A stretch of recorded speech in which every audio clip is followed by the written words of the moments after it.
podpora za zavode verjetno še dodatno okrnjena. In zato bo moralo postati podpora strani naših donatorjev, nekaj vir financiranja za Radio Študent. V tujini je to dosti klasičen vir financiranja za skupnostne radije, kot recimo Radio Študent je z vidika vključevanja različnih družbeno-političnih, kulturnih in socialnih družbenih skupin.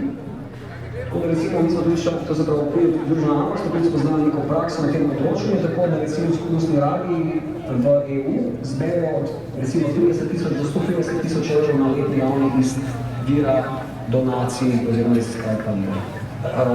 Da situacija je takšna, da očitno država dopušča oziroma bo dopuščala usihanje virov za študentsko organiziranje.